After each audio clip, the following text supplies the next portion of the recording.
Hi, my name is Jeremy Crow, and tonight we're going to be talking about Luciferian Alchemy.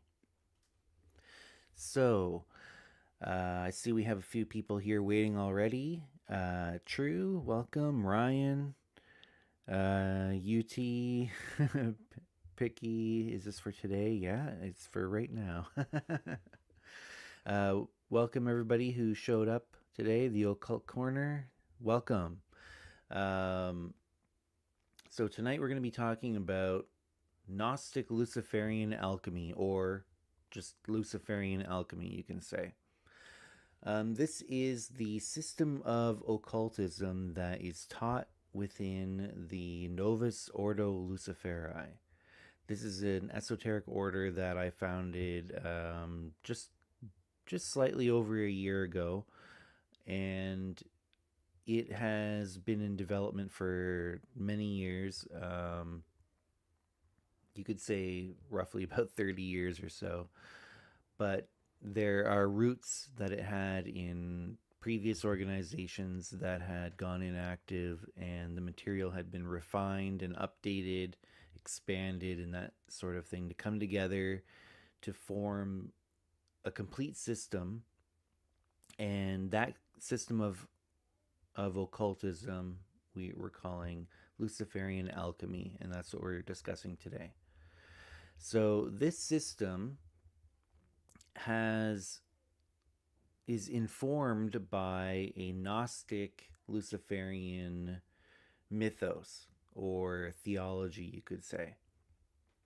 And the idea, just to put it in as simple terms as possible, is that this experience that we're having right now, this so called waking experience, is a dream, a grand dream arising from some higher dimensional mind.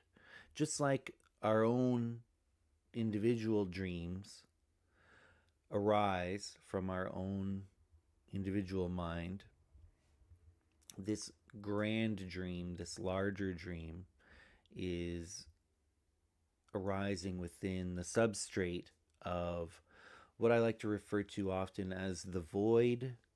Sometimes I refer to it as great mind, but this substrate mind that all experience arises from. And so that means that each of us and everything else, and not just the humans, but every other animal, every other thing, even situations and contexts, settings, all of these things are aspects of the psyche of that great mind. So there's a lot of different philosophies out there that have very similar underlying beliefs. They may describe it a little differently, but within this Gnostic Luciferian paradigm, it's described most commonly as a dream, a grand dream, similar to the idea in Hinduism and in some forms of Buddhism, the idea of everything being a dream in the mind of Brahma is one idea. Sometimes people say the dream of Vishnu. It's similar to a lot of old school Gnostic beliefs where it's not necessarily described as a dream, but as a simulation or, um, yeah, like as a simulation would be a modern term for it. Um, like a trap, or you know, which is like the idea being it is a we are caught up in it. We're caught up in this dream. It's not a fully lucid dream. Just like most people, most of the time, most of their dreams are not lucid. And by lucid, I mean you are not the word lucid means that you are aware that you are dreaming. So a lucid dream is a dream in which you are aware that it is a dream. So most of the time, for most people, your dreams are not lucid. For the most people, when you have your dreams, you don't realize that they're dreams while you're having them.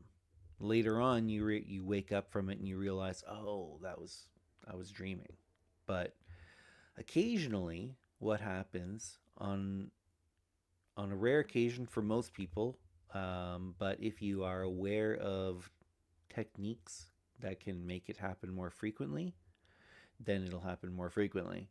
But within the dream, or sometimes just at the very beginning of the dream, but usually within the dream, at some point, something will trigger the realization that you are, in fact, dreaming. You become lucid within the dream, and things that you thought were completely impossible just moments before now can sometimes become quite easy. Like in the dream, you typically don't, if you are not lucid, if you do not recognize it as a dream, you generally think that flying would be impossible because you are taking it as a waking experience. And if you become lucid, then suddenly you can just fly just because you decide to, you know. and I believe that a similar level of possibility opens up to you in the waking experience if you can recognize it as a grand dream. Now, not to the same level of elasticity as in one of your own personal dreams, but in the grand dream, if you can recognize that it is a dream, then your range of possibilities opens up considerably to how you can choose to act in any given situation. So you're not just going to go with the flow necessarily every time, unless you choose to. There are a lot more possibilities that you recognize when you understand that it is a grand dream. So it might not be like being able to fly, for example, but you can recognize a greater level of flexibility, of plasticity within the grand dream than you may have recognized before. You can recognize that the role that you've been playing in this grand dream is not necessarily the same role that you have to continue playing out. That you can do, like, to make it personal here, Jeremy is capable of acting in ways that Jeremy, the character of Jeremy, never would act. You know, it's a choice that I continue to act in a way that other people expect me to necessarily, or that I feel like that I am expected to. I could act in a completely different way if I choose to. And it's only because I continue to choose to act in a role that is consistent or completely outside of what Jeremy would normally do. So you recognize that level of freedom, for example. And it goes even further than that because you recognize that your expectation can play a larger role in manifesting the experience that you have, the role that you play within it, and such. Let me just see here if we have some more comments. We have a few more comments here. G.A. Morris, hello. E333, welcome. And Drucifer says, most awesome. What do you think of pandeism? So, yeah, pandeism, the idea of all gods being real in some sense, if I understand you properly. Yeah, there's something to that for sure. Kelvin, good evening. Ori Hurst, hey, good night, good evening.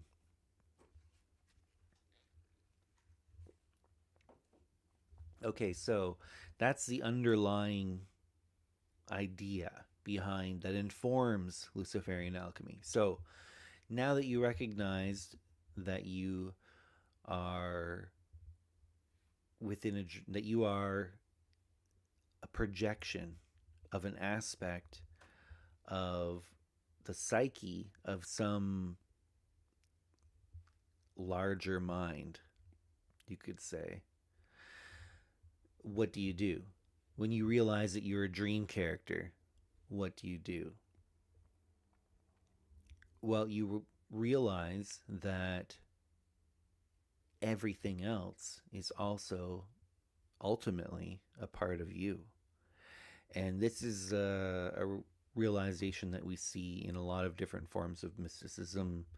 A lot of different traditions around the world have this idea of the ultimate interconnectivity of everything and everyone, an underlying connection between everything. And at a very core level, that everything is ultimately one. So, what do we do with that information? Well, the idea being that we can recognize, okay, so this is a dream. I'm a dream character within this dream. And if we observe the nature of this dream, we can recognize that it isn't a fully lucid dream. And there's a lot of disharmony going on.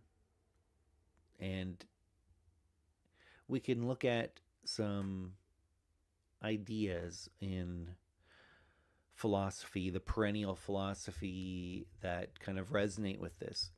And a lot of Gnostic ideas come up. But one idea is that as above, so below, or as within, so without. So the idea that the idea of scalability, that something on a personal level can also inform things on a collective level. The microcosm, macrocosm idea. So on an individual level, we recognize, I think it's a universal truth that each of us as individuals tend to be quite fragmented internally. Our psyche, our soul, you could say, is a loose conglomeration of disparate soul fragments, you could say, that, you know, are kind of clumped together into a loose collection that we could call the psyche or the soul. And there are a lot of parts within the self that are in conflict and not in harmony with each other. And some parts are completely sharded off, where we have completely suppressed aspects of ourselves and denied parts of ourselves. So we see this same thing playing out in the larger dream. So the idea being here that, okay, so as an individual, within the grand dream, I myself have a lot of internal disharmony, a lot of fragmentation within my own psyche. So if I can personally heal that, then that makes the collective dream just that much little bit more harmonious. And I become an engine of healing and integration and harmony within that grand dream. So not only am I helping myself, I'm also healing the larger mind of which I am an aspect. So we do this healing through and reintegration of our fragments through Gnostic Luciferian Alchemy, or for short, Luciferian Alchemy. And this process involves the alchemical process. Essentially, we take ourselves, our own soul, through the alchemical process. And the alchemical process, you have all these different traditions out there, both Eastern and Western forms of alchemy, and they break it down into a bunch of different stages. And they have like fancy names like Negredo, Albedo, that sort of thing. But when you get right down to the foundation of it, ultimately the process of alchemy is to take a starting material, break it down into a chaos of its components, separate out each type of thing that you're composed of, the elements that you're composed of, and purify or heal and refine each part individually, and then recombine them all together once each of them has been healed and refined. So essentially, you break it down, separate out the parts, heal and refine each part individually, and then put it all back together. That, in a nutshell, is the alchemical process. And that's what we're doing within Luciferian Alchemy. We do this process on ourselves, and there are also methods of externalizing that alchemical process outside of ourselves. And we see this most easily in the idea of practicing lab alchemy. So there's internal alchemy, where we are doing the alchemical process on ourselves. And then there is essentially lab alchemy, or external alchemy, where we are doing the alchemical process on something outside of ourselves, which ultimately is a part of our larger grand self, if we think of it that way. So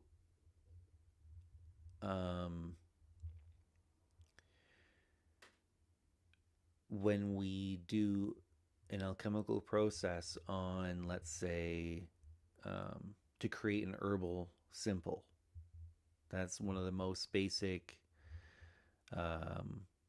easy to perform lab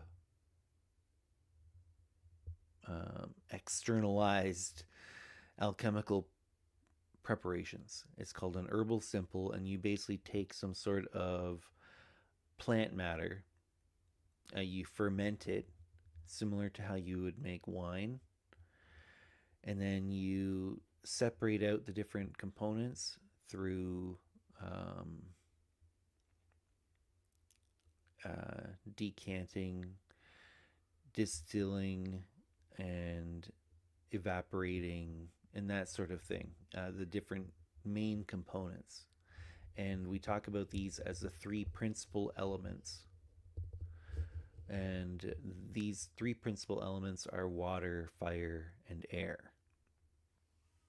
And they come together, water, fire, and air, these three principal elements come together in various different qualities and quantities they come together to form what we refer to as the fourth element, or earth, the element of earth. Earth is a composite element. It's composed of the three principal elements of water, fire, and air. And you may have heard this before, that earth is a combination of water, fire, and air. And that's what they're referring to, this alchemical process where pretty much everything in this grand dream is earth, is elemental earth. It's a combination of the three principal elements together to form a thing. And we can take that as a starting material. We can break it down, purify each component. The earth, you break it down into a chaos of the three principal elements. Then you separate out the water, you separate out the fire, and you separate out the air components. Heal each one. Some people refer to it as purifying it, as eliminating the parts that are not pure or in harmony. More in terms of healing it, I would say, is a more accurate way of describing it. And then you combine them back together. And when you take the purified or healed water, fire, and air and recombine them, it creates a new or resurrected earth, in a sense. But it's so different in quality to the original earth that it was composed of before. When you've taken apart, healed each component, and then recombined them, that new composite element, it's so different than the original earth that they refer to it as a fifth element, which is, in other words, quintessence, which literally means fifth element. So this fifth element is the quintessence. It's the quintessential aspect of yourself, all brought into harmony. I like to refer to it also as the complete harmonized self. And in other traditions, you hear different terms. In Buddhism, for example, they refer to it as the rainbow body, or as the diamond body, which represents a form of crystallization, that you've put it together in such a pure, harmonized form that it creates this symmetrical structure that has a level of integration. And what's interesting when you create a crystal is that the atoms of that substance come together into a what they call a crystal lattice, which is a structure that takes on the lowest level of energy requirements to maintain. Similar to how you have in nature, for example, a honeycomb. It's in a hexagonal grid because it's got the most efficient way of coming together in order to maximize space, structural integrity, and so forth. It's the same sort of thing when a crystal forms. Now, if you take a crystal compared to the chaotic atomic structure that's not crystallized. When you form a crystal, it is a lot more interesting, let's say. Different powers arise from reforming into that crystal lattice compared to just having the atoms in a more chaotic form. And you see things exhibited like the piezoelectric effect that you see in different crystals, including quartz, for example, where if you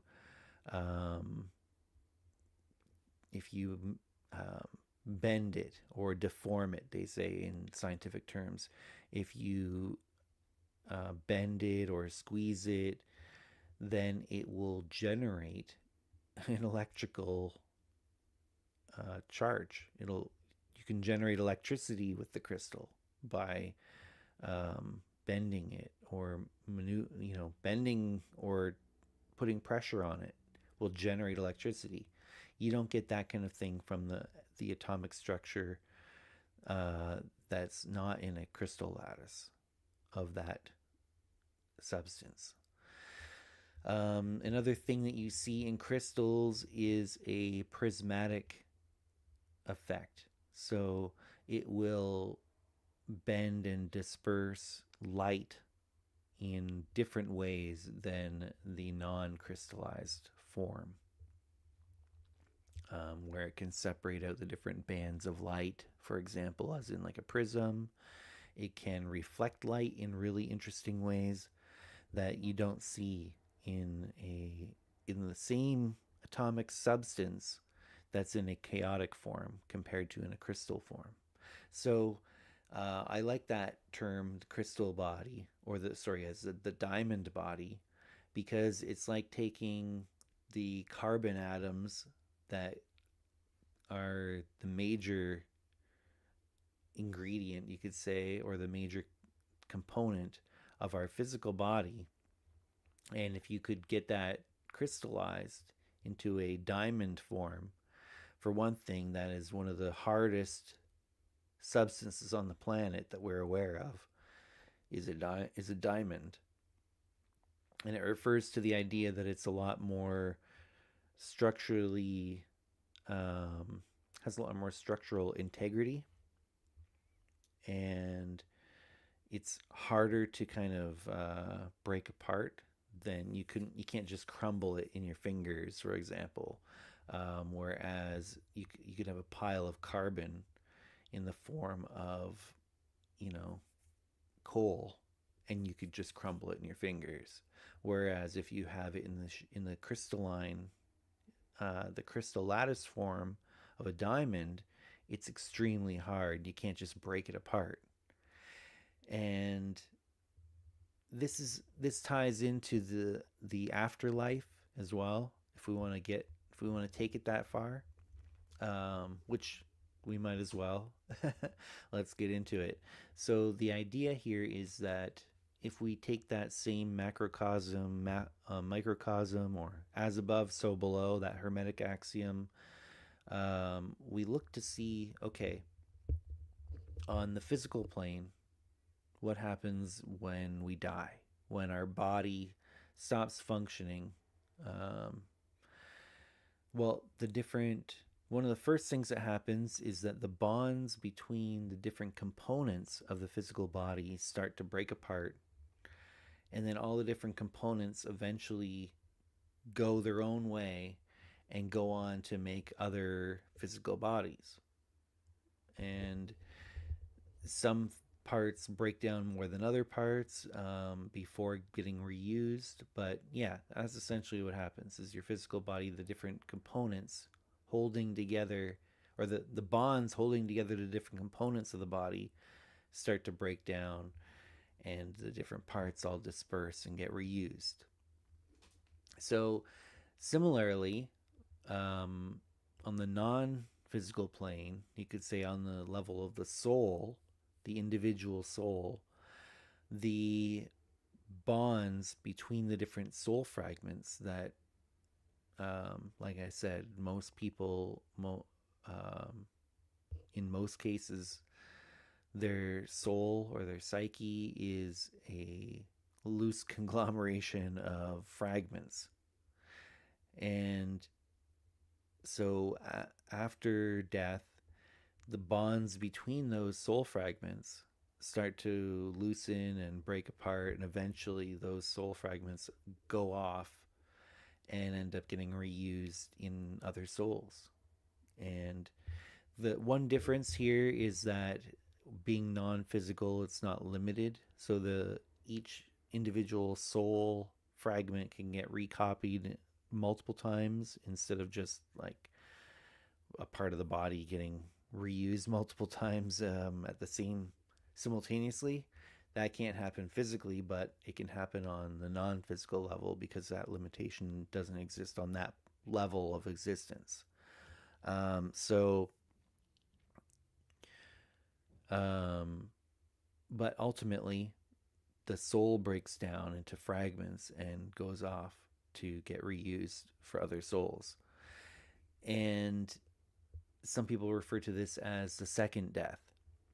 Now, if you have during life achieved a certain level of internal harmony, internal integration of those different fragments, if you've taken the soul fragments that you have, which you inherited or picked up along the way, and it's an ongoing process. It's something that's just always going on. But if you've taken those soul fragments and you have refined and healed them and integrated them all into a complete harmonized self, which is ultimately it's the quintessence of the self. This is what we refer to as the diamond body. Then there isn't any bond, essentially no bonds between soul fragments, because you've created this complete harmonized self. There are no fragments. It's a complete crystallized lattice of soul fragments, of soul stuff, really. It's not fragments anymore. It's a crystal, a full crystallized soul. And it survives that second death, you could say. And when you talk about the rainbow body in Buddhism, then they say that even some of the physical body can get pulled up into that same unified self. And what they say in their tradition is that after death, or at the point of death, and even within a few days or even a couple weeks after, colorful rainbow lights will be seen coming off the physical body, and it will literally shrink, sometimes to the point where there is very little left besides teeth and hair and fingernails and some things like that.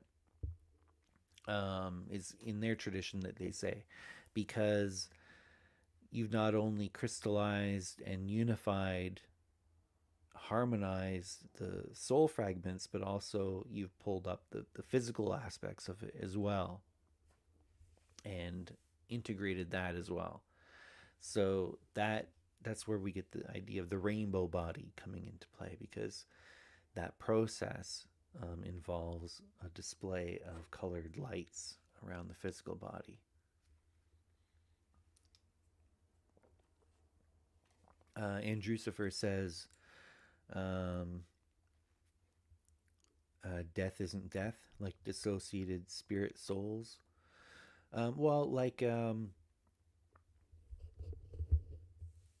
There's different terms for it in different traditions, but one of the more apt terms you could say would be ascended master, or you could say a Taoist immortal, for example. is somebody who'd achieved this.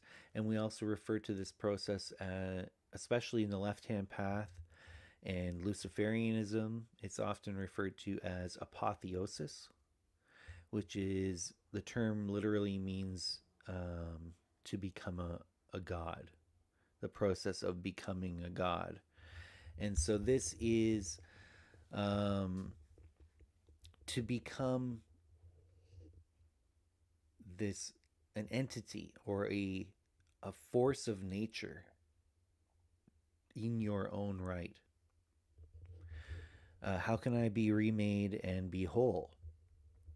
What you do is you go through the process of Luciferian alchemy, for example, or you go through the alchemical process. And in the Novus Ordo Luciferi, we teach the process of Luciferian alchemy, and that involves that is a complete system of occultism, which involves that doing that process of shadow work, for example, where different parts of ourselves are identified that have been fragmented off. You could refer to it as shamanic soul retrieval. There's some very similar work that's done within that kind of a realm, and some people refer to it as shadow work. There's different forms of shadow work, but shamanic soul retrieval is like that, where you identify an aspect of your own soul that has fragmented off, usually because of some sort of trauma that was experienced in the past, and your psyche, in order to protect itself, has created a workaround. So a trauma is essentially something that occurred that you didn't have the mental and emotional faculties to process at the time. And so your mind, in order to protect itself from this indigestible experience, you could say, it wraps it within a mental complex that allows us to kind of reject its existence or pretend it doesn't exist or suppress it in order to protect the conscious mind from madness, essentially, is what that is. And so it's a very delicate procedure that you have to be gentle with yourself. It's a process of healing where you can uncover those parts of yourself that were suppressed because of trauma, and that we've created these mental workarounds, which take up a lot of energy, which take up a lot of life force to maintain. And it can be a drain on us. And if we have a lot of traumas, we can feel very low energy and get exhausted very easily. But if we can heal these parts of ourselves and we free up the energy that was used to maintain that workaround, that mental complex that allowed us to kind of separate ourselves from that part that couldn't be integrated or couldn't be processed in the moment. Now, a lot of these traumas happened to us when we were younger because we were immature and didn't have those developed mental and emotional faculties to handle it at the time. But years and years and years go by, you become an adult, you gain a level of maturity, and a lot of these traumas are things that you could now actually process and deal with, but we don't, because it's scary. It's, anytime you approach one of these traumas in your psyche, there is a fear response, there is a shame response, guilt, um, disgust. There's these very unpleasant feelings that are associated with these traumatic, um, these traumas that we are holding within ourselves, within our psyches, within our bodies. They manifest as muscle tension. And so, if we can relax our bodies, it helps us release those mental complexes, and we can start to recognize and address and heal, and then integrate those different parts of ourselves that were fragmented off. And and Lucifer mentions Carl Jung. So yeah, he did a lot of work that was very alchemical, very Gnostic, and he did so under the terminology of psychology. And that he provided a lot of wonderful tools that end up getting used by the mainstream, that were formerly very occult, um, so very esoteric concepts and procedures that would occur. He was able to kind of coat, he was able to word them in ways that were psychological, and then they became accessible to people who didn't necessarily believe in these more subtle aspects of existence. By referring to them as psychological terms, he created tools that people can utilize, and did quite a service to the world by doing so. And he was very alchemical and Gnostic in his thinking.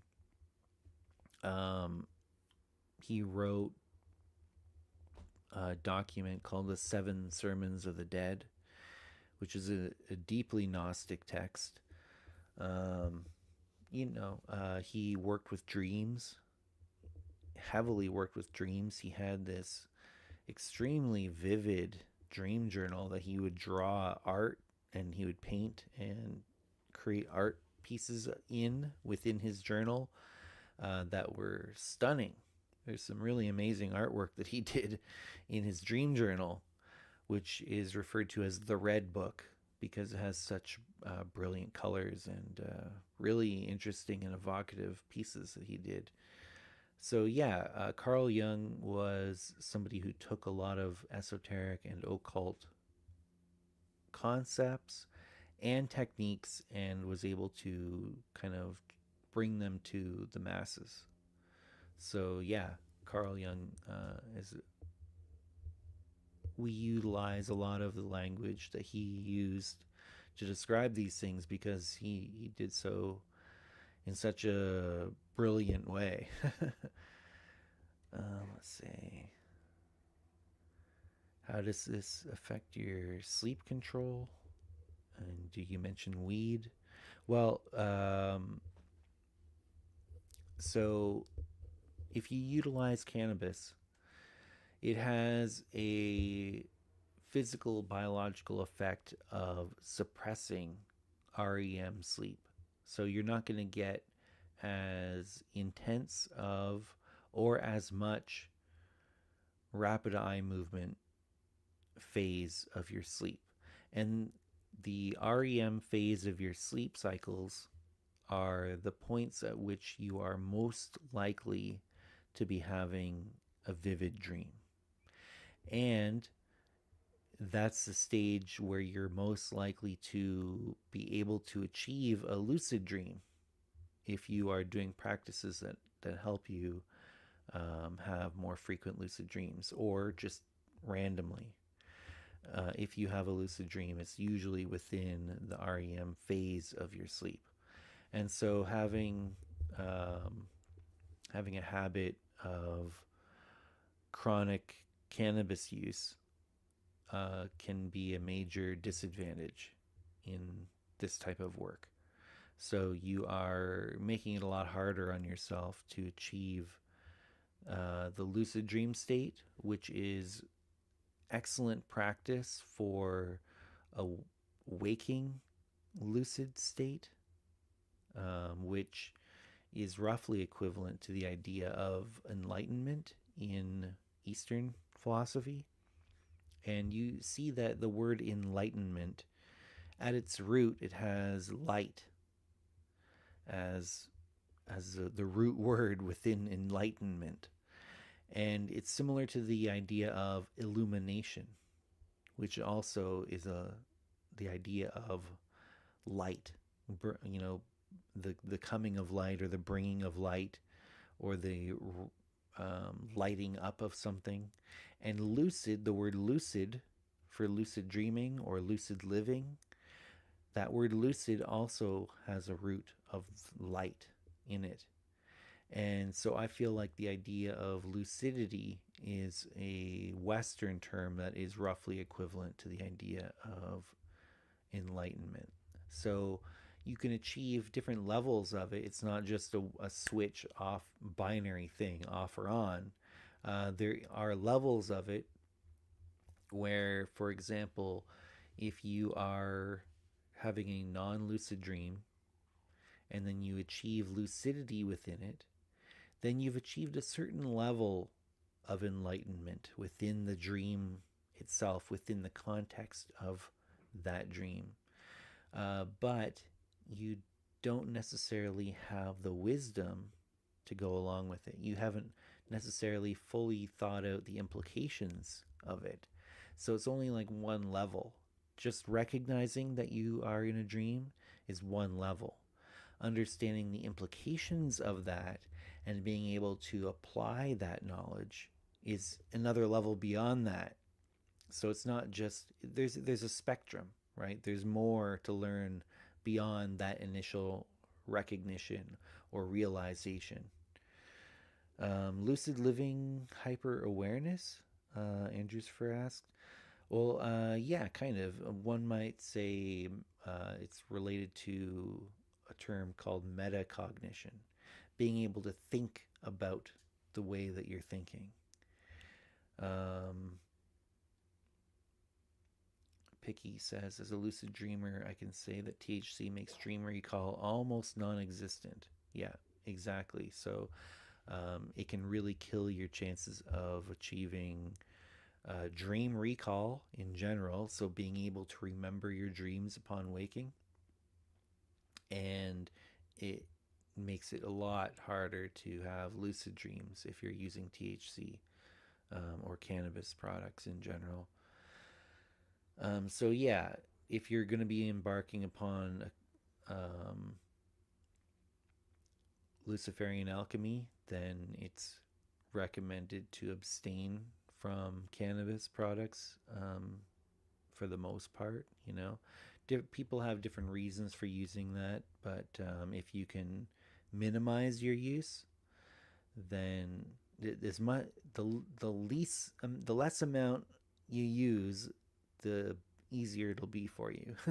So full abstinence of THC products is the ideal if you're doing this type of work. But you know, you got to decide what your balance is. If you are a medical user, especially if you are a recreational user, you have to decide what your priorities are and where that balance lies. One interesting thing, though, about THC use and dreaming and lucidity is that if you do utilize cannabis for a period of time,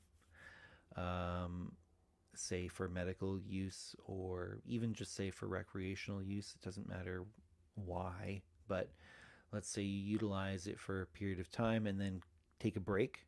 Like let's say you take 2 weeks where you're not using any at all, then as it leaves your system, you're going to experience what's called REM rebound. So your body is like taking the opportunity. It's saying, oh, okay, I have the ability to produce REM more robustly than because it was hampered before when I had THC in the system. the body will try and make up for lost time by generating extra REM or more intense REM phases of your sleep. And you'll experience during that REM rebound phase, where you're kind of recovering from that suppression of REM sleep. Now you're kind of making up for it by producing extra. You're going to have more vivid dreams than you normally would have. And some people, like let's say people who utilize it for medicinal purposes, and so they have like a real need to utilize cannabis regularly, they can sometimes still take a break every now and then, for like, let's say every 2 months. Then they'll spend 3 weeks where they don't use any at all, and that resets their tolerance as well as other things that could be considered healthy. And during that break, they focus a lot on their dream work, because they're going to have extra REM. You're going to have extra vivid dreams and a higher chance of achieving lucidity than when they were using cannabis. So oh yeah, Dale mentions it here. Hard to dream when using cannabis, but it's easy to dream if you're a user. Then stop for a few weeks. Yeah, exactly. That's what I'm referring to there. So if you are a regular user, then it's useful to take breaks, and during those breaks, focus on your dream work during those breaks, and you'll have. It's not as good as just not using it all, but for some people, that's not a very viable option because of potentially for medical use, or what they've decided is right for them in terms of recreational use and the balance that they've decided, but if you do use it, then try and take breaks regularly, and during those breaks, focus extra on your dream work. But there is a lot of what I refer to as dream work that you can do that doesn't require going to sleep and dreaming at all, where it's daytime practices that enhance the ability to have lucid dreams. And even if you don't have a lucid dream, these practices still have a positive impact on your psyche and will bring you closer to waking lucidity or lucid living, that daytime waking experience enlightenment. Now, I refer to the so-called waking experience, as a type of dream.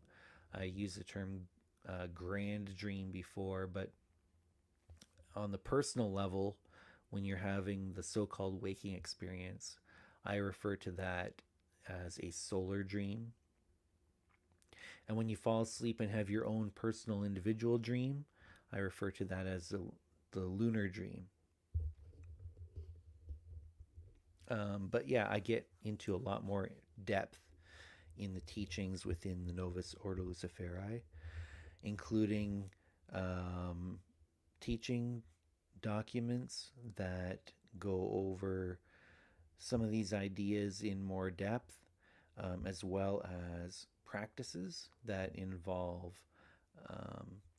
lucid dreaming, for example, how to achieve lucid dreaming, how to achieve astral projection experiences, which is deeply related to lucid dreaming, rituals, energy work practices, ways to practice mental discipline that will assist you in achieving this quintessence of the self, this complete harmonized self, different forms of shadow work that we can engage in. In the Novus Ordo Luciferi, there are also online lessons that are ongoing on a regular basis, and we record those sessions. And so for people that couldn't attend live, we have a growing archive of these video lessons that go into, there's like a 4-week course that we did on lucid dreaming and astral projection, where we get really in depth into how to achieve lucid dreaming, what dreaming is. We get into the solar dream, the lunar dream, the connection between the two, and how it's actually a spectrum and it's not just two things. We get into the void that the dreams arise within, the substrate mind that dreams arise within, and how to abide consciously within the void without even having the dream arise within it. And the meaning of that we get in really in depth, and it's, I think, we have about, what is it? It's something about 6 hours worth, about more like about 7 hours, I think, worth on just that one course. There's a course on the tarot and utilizing the tarot as a tool in different ways, and not just divination, but as a system to categorize, or like a map of the grand dream, a map of our own internal personal dreams as well.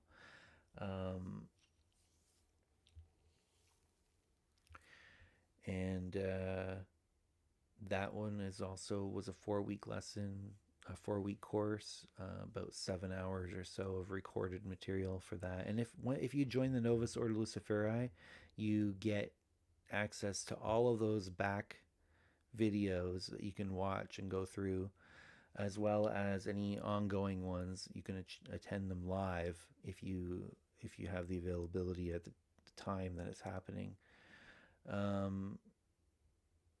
Right now, or we just did 2 lessons in ritual magic, where we went through in depth on what magic is, what a ceremony is, how it's different than a ritual, the various different tools that are utilized to achieve the magic, the mechanisms through which magic occurs and plays out.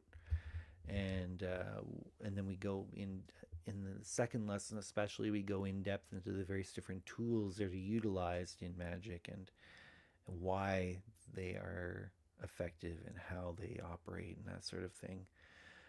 We've got a bunch of different money magic sessions. And now with Luciferian Alchemy, I believe that it's useful to approach it from internal and external, where if you can, so internal alchemy, where you are working on the psyche, working on the self, healing the different internal traumas, and harmonizing the different soul fragments, crystallizing the soul forming into a crystal lattice, that sort of work. But also, you can work at it from another direction, where if you are doing magic to manifest a specific goal in the world at large, when you perform these magical workings, you are recruiting larger and larger percentages of your complete self towards a common goal. And if you can recruit more and more aspects of the self toward that common goal, it harmonizes those parts of the self. It creates that almost, you could say, magnetization of the self. It aligns the different elements of the self together. Like if you were to take a piece of metal, like a needle, and then run it through a magnetic field over and over, you start to align the magnetic poles within the metal atoms of that metal needle, for example, and you start to magnetize that piece of metal. And in the sense of that, you've aligned the poles of the different atoms within that metal they become aligned, and now that metal itself is exhibiting magnetic properties where it can influence other things at a distance without physically touching them because it has that magnetic field. Similarly with the soul, if you are doing magic to achieve external results, um, let's say wealth, for example. Well, that's a very common thing that people try to manifest. Um, then, as you do a working to manifest that, you have to align all the different parts of yourself and get the message deep into your subconscious and have their subconscious accept it. And so you have conscious aspects of the self, subconscious aspects of the self. The more parts of yourself that you can recruit towards that goal to manifest that specific uh, situation or result, then you are aligning the different elements of the self together toward that common goal. And that also helps you achieve the complete harmonized self. So it's you can work at it from both sides. You can work at it through internal alchemy in the traditional Western esoteric tradition. Usually this is referred to as thaumaturgy, and practical magic is sometimes referred to as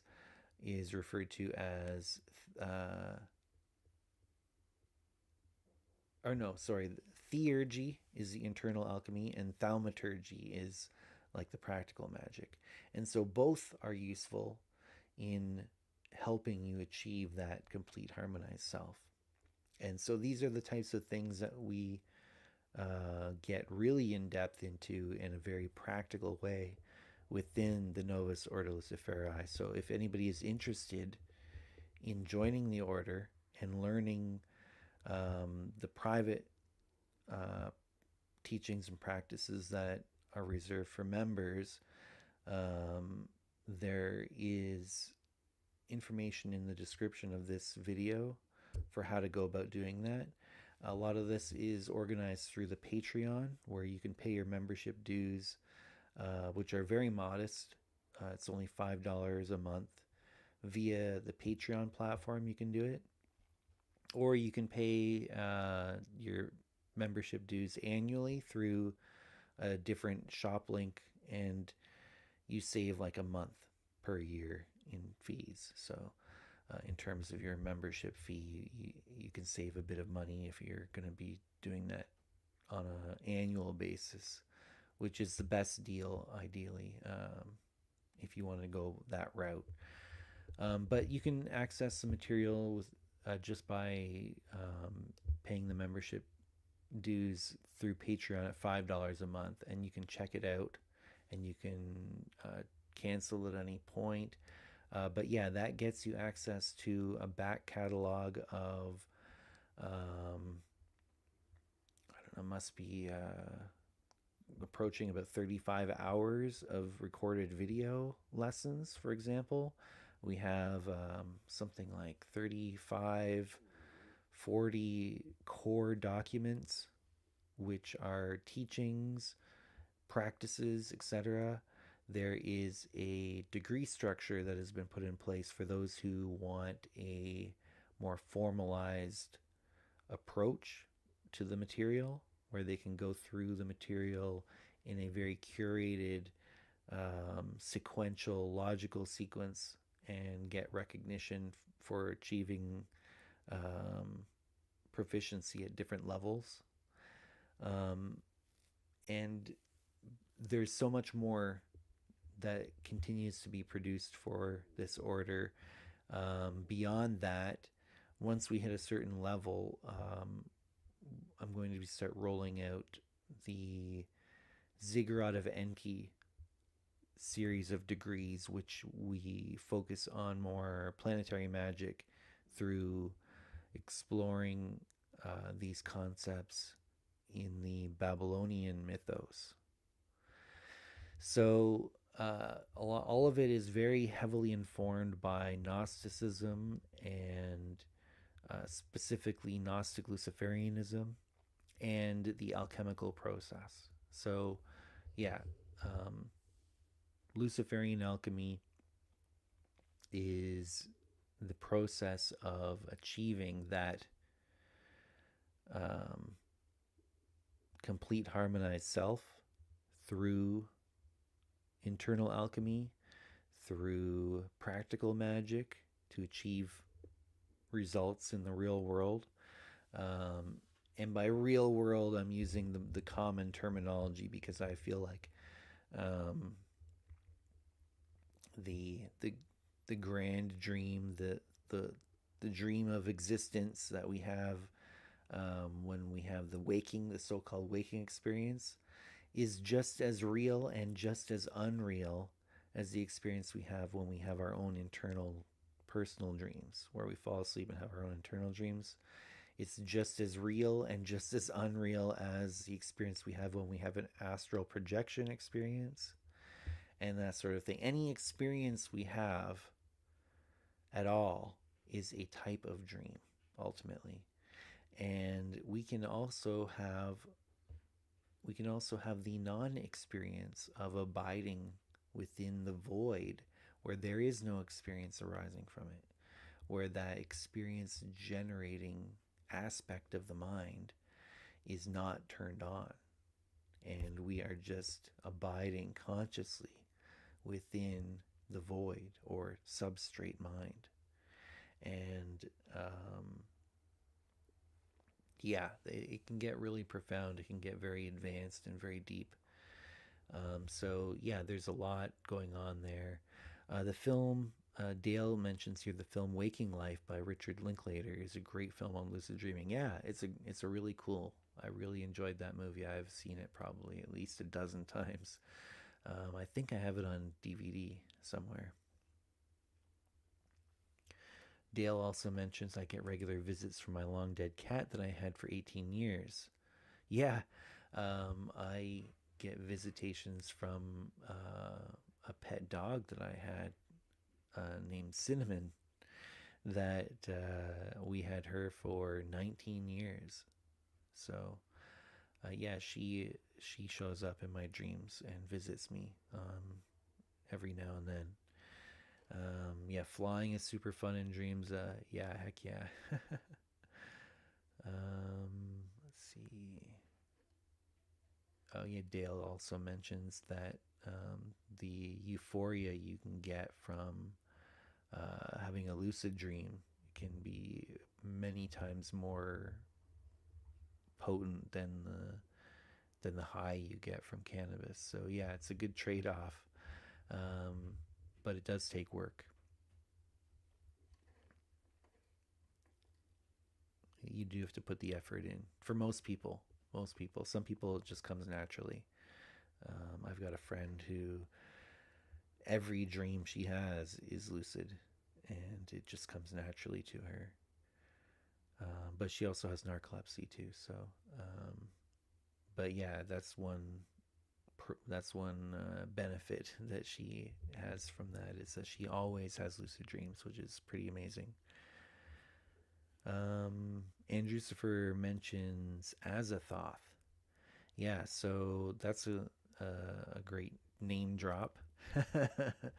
So, Azathoth, if you're not aware, is a character within the Cthulhu mythos, or the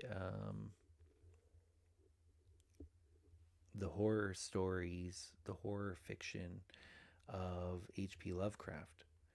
So H.P. Lovecraft has this character that he talks about in some of his stories called Azathoth, and Azathoth is a god that is dreaming the material plane, or the universe. And it's cool because he has a title. Azathoth has a title, and the title is Blind Idiot God. And at first you're like, why? It doesn't. It's kind of weird. The god that's dreaming existence, you know. Well, I have a slightly different take on it, where it's essentially Azathoth is his name for the demiurge. And in Gnosticism, you hear these stories about the demiurge being a god, or sometimes a false god, or a lesser god, some people refer to, or sometimes even just a flawed god. And this is a god that has created the material plane. And in some of the different texts and scriptures that talk about this demiurge, one of the names that comes up often is Yaldabaoth.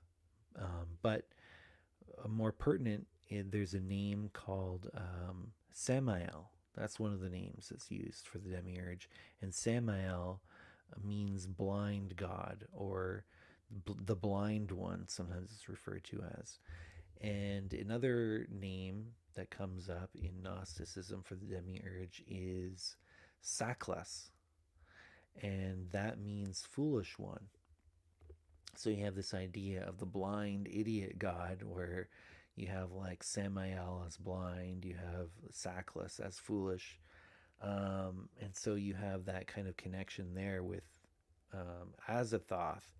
And to me, the way that I interpret this is that it's a dream, and it was not crafted intentionally.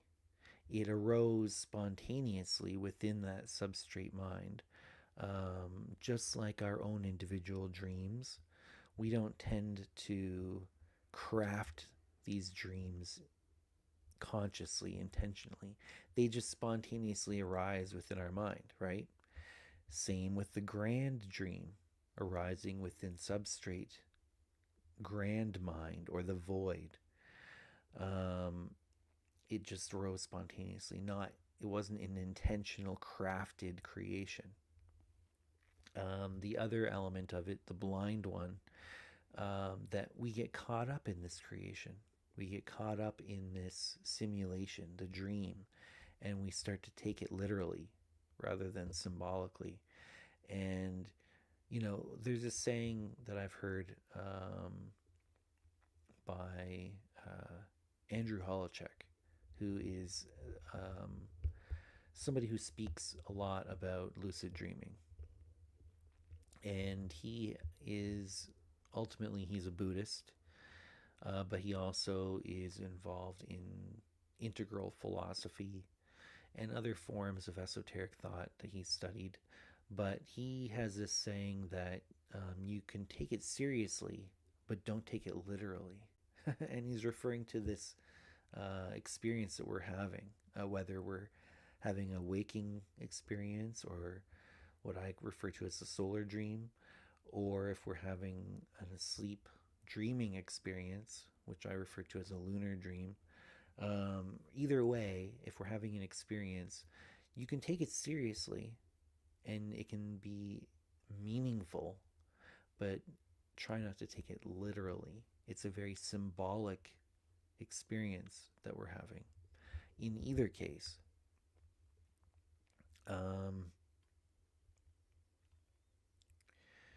So what, I kind of lost my train of thought there.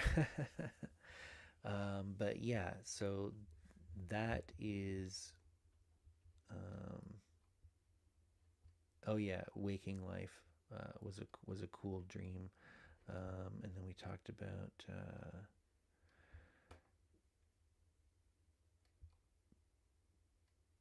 since we live in a grand dream, our trauma's even real? True asks. Yeah, it's real. It's just not necessarily literal. So the way that we think of it, we experience it in symbolic form. But we can work it out in symbolic form as well. So yeah, it's real. It's just not necessarily literal. So we can take it seriously, but we try not to take it literally. We take it symbolically. It's a symbolic language, this experience. It's mind working itself out. It's um, it's the psyche trying to achieve this lucidity, trying to work things out, but getting caught up in it and starting to take it literally and getting caught up in it and forgetting that it's a dream. Um, yeah. Is the dream real or is awake real? Both are real. Both are just as real and just as unreal as each other. They just describe different realms of experience. A different, um, one way I like to describe it as if you go to sleep and have your own internal personal dream, for the most part, that is working within your own kind of psyche. You can have dreams that expand beyond that, but for most people, most of the time, most of our dreams are uh, reflections of our own internal personal psyche and working out different aspects of our own internal soul, you could say. And so as you explore the dreamscape, you are exploring your own soul, your own psyche. And if you encounter, say, a dream character that is malevolent towards you as the main dream character, um, that represents an aspect of yourself that is not integrated, that has been suppressed and is seeking recognition. It wants you to recognize it. It wants to be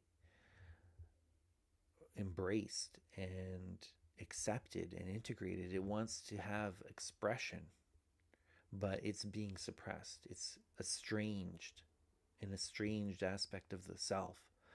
And if we can recognize it as such, accept it, and heal it, then we can reintegrate it and give it a healthy, proper expression through the greater self that is becoming more and more complete, more and more harmonious.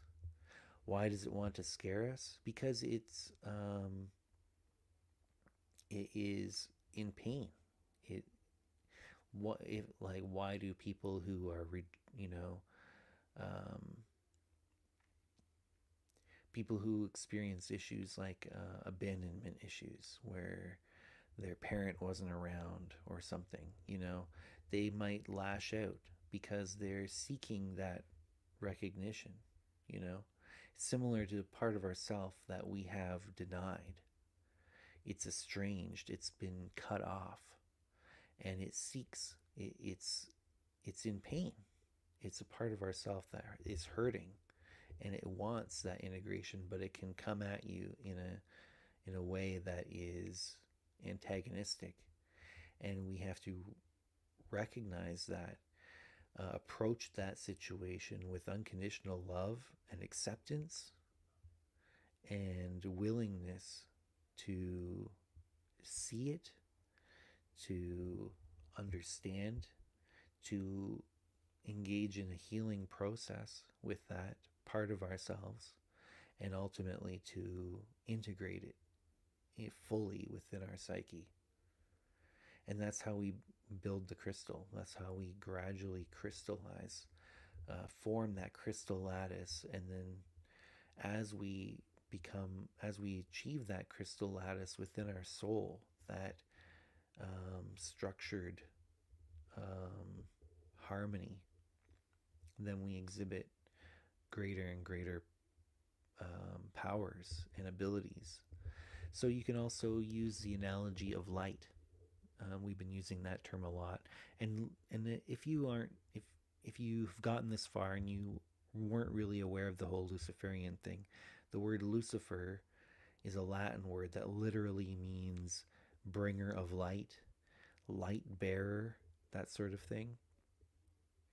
So when we're talking about light, we're talking about knowledge and awareness, and that is that lucidity. It's that gnosis. Gnosis means knowledge in Greek. So that's what we're talking about there. So now, Yeah. Okay. Just looking through the comments here. Dale says intention is a great thing with dreams. You can set goals to achieve in your dreams while awake, then work to realize those goals while dreaming. Yeah, absolutely. You keep mentioning Castaneda's Art of Dreaming. I do have that book, and I read it a long time ago, but I don't really remember much about it. I did read several Castaneda books that were recommended to me by my mentor in alchemy that I had many years ago.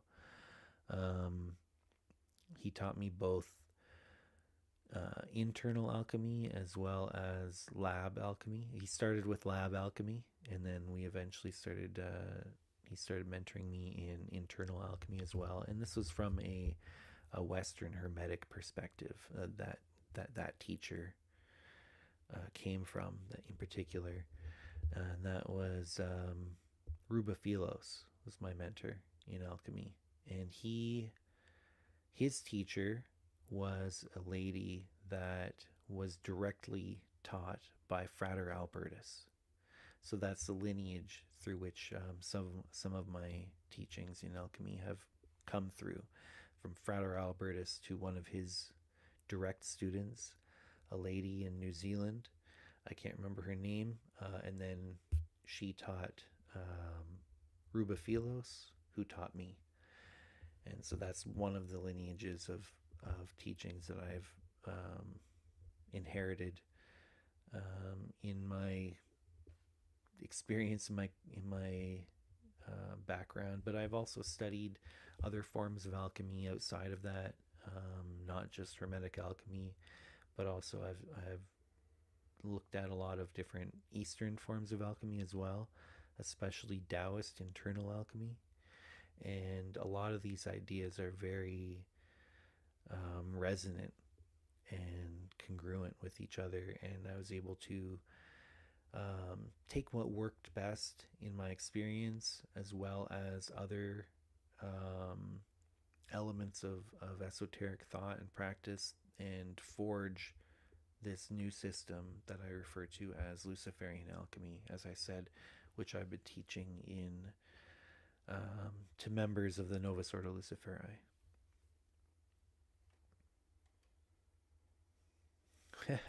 Lola says, "Hi Jeremy, Ave Lucifer, long time. Just woke up."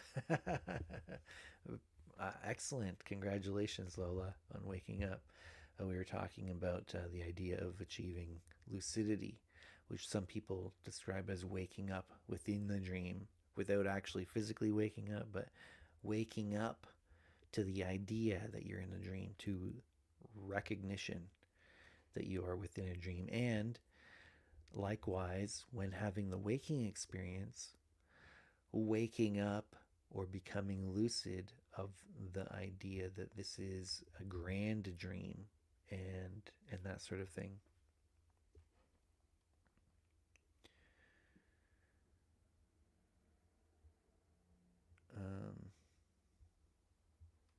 Yeah, okay, yeah, so these were the ideas that the main ideas I wanted to cover. We get into a lot more in depth in the teachings within that are taught within the Novus Ordo Luciferi. If you go to the Novus Ordo Luciferi Patreon page, which there's a link in the description here. I think it's the very first link in the description. If you click on that link and go, and if you become a free follower of the Patreon account, there are a bunch of documents that you'll unlock just by becoming a free follower of the page. But if you want to get the full access to the in-depth teachings and practices, as well as direct access to talk about these things with other members as well as with me, to join the ongoing lessons, and to get access to that back catalog of recorded video lessons, then you need to join the lowest tier of that, the lowest paid tier, which is $5 a month. And those are essentially your membership dues to join the order. And you can go through the self-initiation rite, which puts you through the alchemical process. You put yourself through, symbolically, the alchemical process and initiate that process in yourself to establish that blueprint of the alchemical process in your subconscious mind that will continue to work towards that quintessence of the self. But yeah, if you go and you follow the page for free, it will unlock more documents. Some of those documents are for free, accessible to free followers of the page and not paid members. So to give you a little bit more idea, if you're not quite sure, you can go and you can follow the Patreon page, unlock some additional documents and read those as well. And if you really resonate with it, then you can become a paid member of the order, and it'll unlock the full catalog of documents, as well as, like I said, the recorded video lessons. There's also a calendar, a ritual calendar called the New Luciferian Era calendar, and there's a video lesson that goes with that, as well as a written document and a Google Calendar overlay that you can add to your phone or to your Google Calendar. That if you already have a Google Calendar, you can overlay this New Luciferian Era calendar on it, which has dates in the New Luciferian Era overlaid on the existing Gregorian calendar date. And there's documents that explain the meaning behind that and what it actually tracks and such.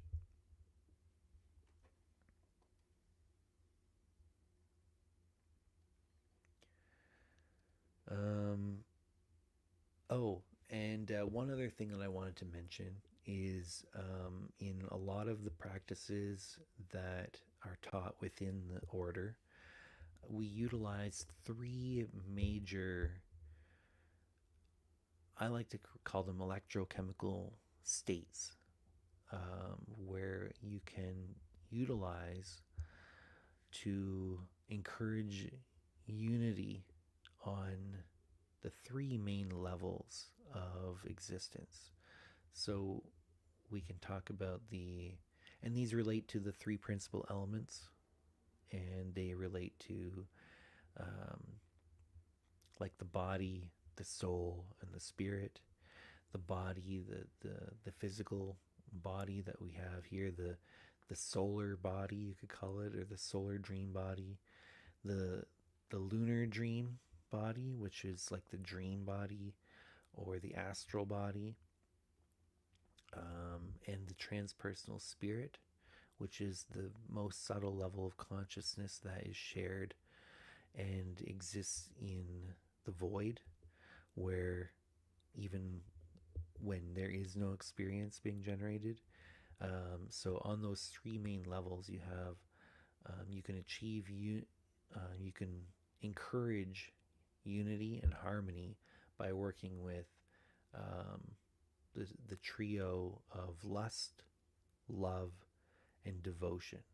So lust, love, and devotion are three powerful electrochemical states that encourage unity on the level of the physical. Lust being that force that encourages unity on the physical level. Love on the level of the soul, the personal, individual level of the soul, and having love that extends to yourself, to others in your immediate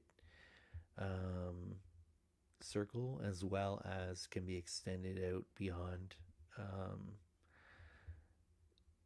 to all of existence, even in similar to such practices like bodhicitta in Buddhism,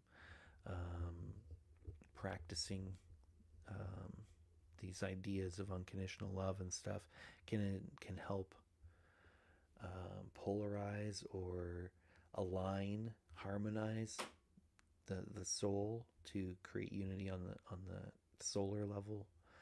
And I mean, like, not solar in terms of like the sun, but like in terms of on the soul level, and devotion on the transpersonal spirit level. So we get into that a lot more in depth within the order, but there's a lot of material that I share publicly about this, as such as we've described today in this live stream. Dale mentions Don Juan tells Carlos to look at it for his hands in his dreams. And you've looks like you've achieved the ability to look at your hands after some practice. Yeah, so that's one of the kind of state tests that I used. So if you can develop a habit of doing something that will help you determine whether you are in a waking experience or in a sleep dreaming or astral experience, if you can make a habit of doing these tests sincerely while you're having the waking experience, then eventually that habit works its way into your nocturnal dreams. When you fall asleep and you dream, eventually if you've made it a habit, eventually you'll do it in a dream, and that can trigger lucidity within the dream. Like, for example, one state test that I like doing is to find some written, document or whatever. Like, say, like you have a piece of paper that's got words written on it. You look at it, read the words, look away, look back and read it again. And if it's changed, that's a good indication that you're probably having a dream, that you're probably asleep and dreaming. If you can't even read it in the first place because for some reason you just can't read it, it's just not making sense, that can also be a clue that there's a good chance that you could be asleep and dreaming. If it's changing before your very eyes on the page, or a sign, there could be, like, you could be reading a sign, then that's a good indication that you are probably dreaming as well. For some reason, most of the time, text in a dream is very unstable, very difficult to read. If you can read it, oftentimes you'll immediately forget what you just read. But yeah, text in a dream for some reason is very unstable. And so that can help you. You can use that as a test to see if you are having the waking experience, or the so-called waking experience, or if you're having the sleep dreaming experience. And if you, like I said, if you make a habit of doing those tests regularly throughout the day, eventually that habit will work its way into your dream, where you've fallen asleep and you're having a dream. At some point you'll do that test within the dream, and hopefully you're doing it sincerely enough that you'll be able to recognize that you are dreaming when you do that test. So you'll be like, oh, I can't read it. And then automatically, if you're not well trained in this, automatically you're probably going to start coming up with excuses. Like, oh, maybe, I'm tired and my eyes aren't working properly yet. Let me try again. You try and read it, One test that I used to do was I would look at a digital watch that I used to wear when I was a teenager. I would look at the watch, read the time, look away, and then look back and look at the time again. And if it had changed, that was a sign that I was dreaming, or if I couldn't read it in the first place. But the first time that I did this test in a dream, that habit worked its way into my dream. And in the dream, I looked at my watch, and I couldn't even read what was going on. The numbers were changing in front of my eyes. Some of the letters, or some of the numbers, were letters. Some of them were symbols that didn't even make any sense. I was like, what the heck is going on here? Didn't have enough experience to immediately be like, oh, this must be a dream, because I had already convinced myself that I was having a waking experience, and I was just doing this routine test that I had gotten into the habit of doing. I wasn't doing it sincerely because I really didn't actually believe that I could possibly be dreaming. And so I started making excuses. I was like, oh, there must be something wrong with my watch. Or maybe the batteries are dying in it or something. And then after, when I did wake up, I was like, ah, I was so close. I was so close. But in the moment, I was so convinced that the experience I was having was a waking experience that I couldn't even conceive of the idea that I could possibly be asleep and dreaming. And so when the test showed me that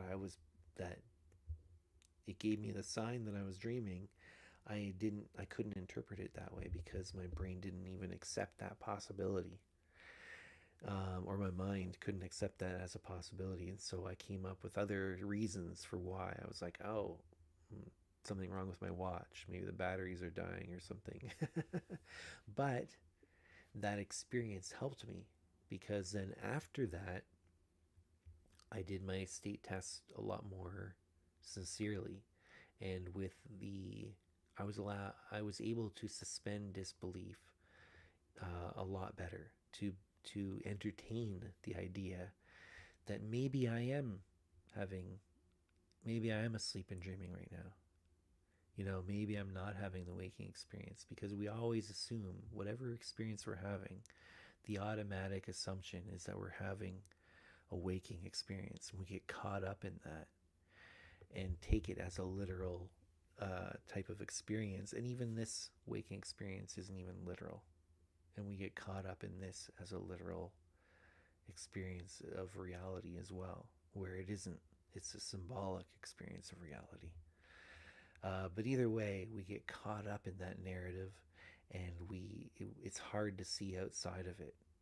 And that's what these practices can help us achieve, is to achieve that ability to recognize, to wake up within the dream, to achieve that lucidity, not just within our own personal dreams, but in the grand dream, and thereby help achieve a healing of the dream, the grand dream in general, of the disharmony within the world, by first starting with the self. That idea, that saying, think globally, act locally, that applies here, where first you need to try and heal yourself, and from that position you are going to be a lot more capable of helping induce greater levels of harmony in the grand dream, in the world at large around you. Let's see here.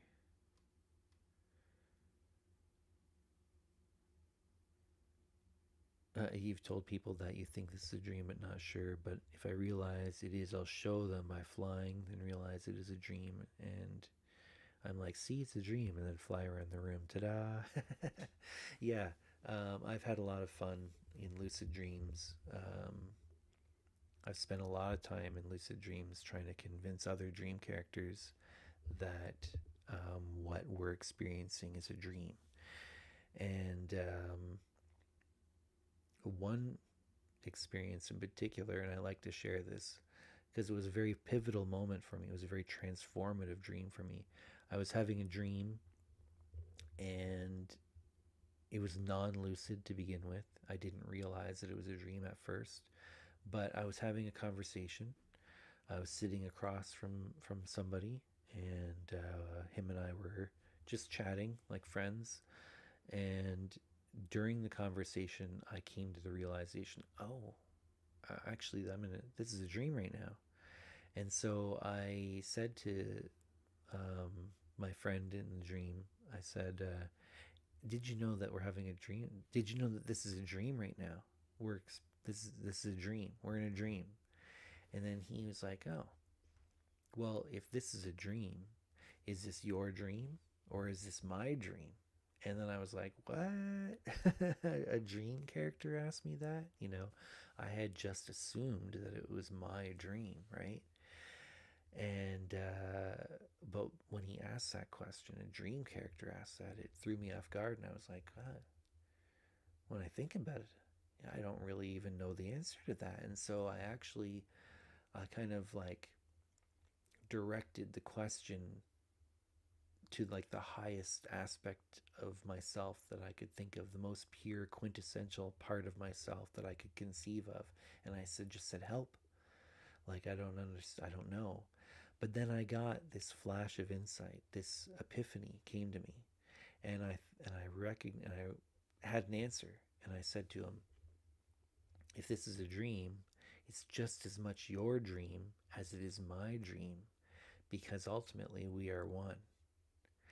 And he took a second, and he was like, and then I could see him recognize that, and he was like, oh. And then when he had that moment of recognition, it's like our consciousness united, and we were able to see through each other's eyes, through each other's point of view, perspective. So I wasn't just experiencing the point of view of one dream character anymore. I was experiencing the perspective of both dream characters simultaneously. And because we were facing each other, it ended up being essentially like a 360-degree panoramic visual experience that I had in that moment. And I woke up in that state where I was experiencing the dream through the perspective of more than one dream character at the same time.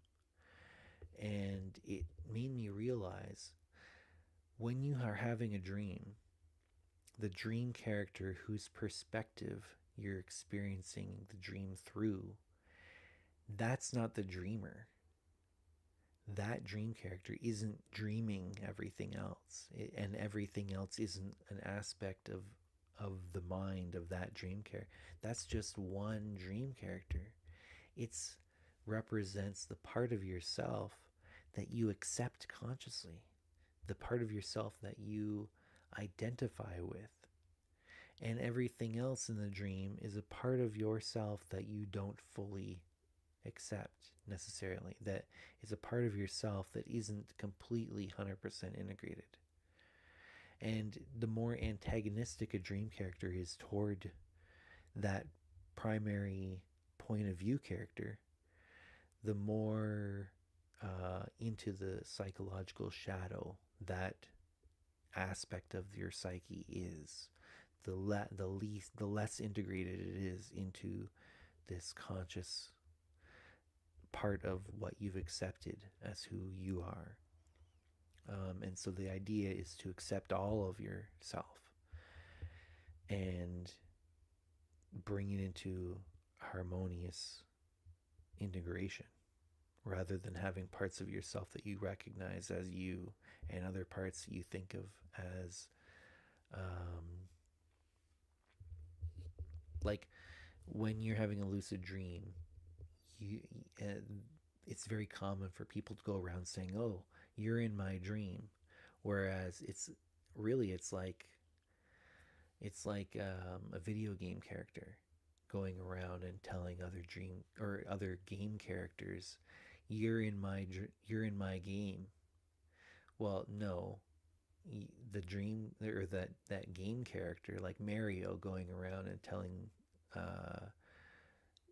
Bowser, you're just a figment of my imagination. I'm creating you in my mind. Well, no, Mario is a product of the dream just as much as Bowser is. Bowser isn't in Mario's dream. Bowser and Mario are both part of the game. They're both products of the game. And Mario can't be generating the game if he's in the game. Just like a dream character is not generating the dream that they're experiencing, that they're within. They're a product. That each dream character is a projection of an aspect of that mind, that dreaming mind. And so this idea of Azathoth and the demiurge isn't generating the material plane. isn't generating the grand dream. It's a character within the grand dream that thinks itself to be the creator. And that's why it says it's a blind one. It's the foolish one, the blind idiot god, because it believes itself to be generating the dream of existence, whereas it is a product of it. It's a dream character within the grand dream, but it believes itself to be the creator of it. Just like when you have a lucid dream and you go around telling all these dream characters, hey, you're in my dream. That's like you're kind of like the demiurge in that moment. If you can recognize all the other dream characters in the dream as just as much you as the point of view character, but the thing is, because you're experiencing a dream through that dream character, through the point of view of that one particular dream character, you get caught up in the narrative of it. You get caught up in the dream and you start identifying with just that dream character, and all the other dream characters are not you at first, especially in a non-lucid dream. As you become more lucid, you start to recognize them as aspects of yourself, but you still may not have the full recognition of the implications, where you still might be thinking of your dream, of that one dream character, as creating the dream, where it's co-creating the dream with every other aspect of the dream, not just characters, but settings, objects, situations, contexts, that sort of thing. Even non-physical things or aspects of the dream are projections of that dreaming mind. And as above, so below, we can take these same concepts and apply them to the grand dream, arising from the substrate of the void, of great mind, one could say. Kitchi Manitou, if you want to use an Ojibwe term. And the more lucid we can become in this waking experience, and the implications of that, the more we can recognize that, the more free we become, the more we emancipate ourselves from power structures that are artificially limiting us. Yeah. Oh yeah, so the idea of going around and telling other dream characters that it's a dream. I've spent so much time doing that, and it's really fun, and you can get some really interesting responses from other dream characters. Sometimes you can be successful in helping other dream characters recognize that it's a dream. And I think that is a beneficial thing psychologically, that you are essentially achieving greater level of lucidity within the dream if more aspects of the self can become lucid, and not just the point of view dream character, but other dream characters. The more dream characters that can become lucid, the better. But I find that I also spend a lot of time in the waking dream, in the grand dream, the waking experience, also trying to talk to other dream characters and explain that we're in a grand dream, just like I'm doing right now with this live stream. This is me going, this is me as a point of view, experiencing as a point of view dream character, going around and talking to other dream characters via this live stream, via the live chat, via the comments later on when people watch this video after the fact and leave a comment, and then I'm talking to them in the comments as well. And even just having this communication that that you as the viewer are observing. This is a dream character, another dream character, who is trying to bring the light, trying to be a light bearer, a bringer of light in the world, a bringer of lucidity, of trying to help other dream characters come to that realization as well. So I find myself spending a lot of time in the waking dream as well as a sleep dream, talking to other dream characters and trying to help them recognize that it's a dream as well. So yeah, we've been on here for almost 2 hours. I think it's time for me to wrap this up. I hope all of you really got something out of this, at least entertainment, hopefully. Some ideas to chew on, to digest. Hopefully, it will encourage you to explore these ideas even further. And if you wanted to go more in depth in learning the system of Luciferian alchemy that I've described in today's video, then I encourage you to I encourage you to check out more videos on my channel, to subscribe, and to watch other videos that come up, as well as videos that I've done in the past. And also, I encourage you to go to the Novus Ordo Luciferi Patreon. There's a link in the description. Follow that page for free, and it'll unlock some of the documents. And if you enjoy those, then consider joining the order and unlocking the rest of those documents, as well as a back catalog of video courses, ongoing video courses that you can attend live and interact directly with. And we're creating local branches for people to have local community as well, and that sort of thing. And if you have any questions about any of this, feel free to leave a comment, or you can go to novusordoluciferi.org, and there's a email address there that you can send an email to if you want to do it that way.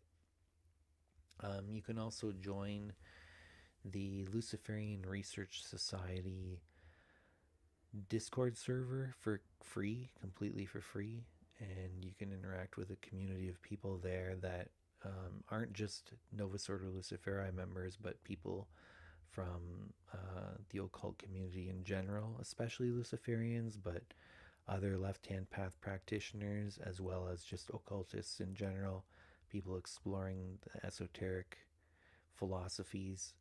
And there's a thriving community there that you can join. And if you want to get really in depth into the Gnostic Luciferian alchemy that we've talked about today, to create that integration, to create that complete harmonized self, to manifest a complete harmonized self, and become a light bearer in the world, then I encourage you to join the Novus Ordo Luciferi. There is a private Discord server for that as well, for members, and we can go over the specific practices and teachings that we can get more in depth and do this. So Orion says thank you very much. AZ Love and Stuff said thank you. True said excellent stream, Jeremy. And Lucifer, love your show so much. Thank you guys. Thank you everybody for all the support. Thank you everybody who participated in this live stream. Thank you to anybody who is watching this as an archive video after the fact. Feel free to leave a comment, and I'll try and address as many comments as I can. And yeah, like I said, I encourage you to join the Novus Ordo Luciferi and get more in depth into this Luciferian alchemy. And Dale says thanks, keep up the great work. OG Snowball says love you, brah, shout out from the deep East Oakland. Thanks everybody, and until next time, stay lucid.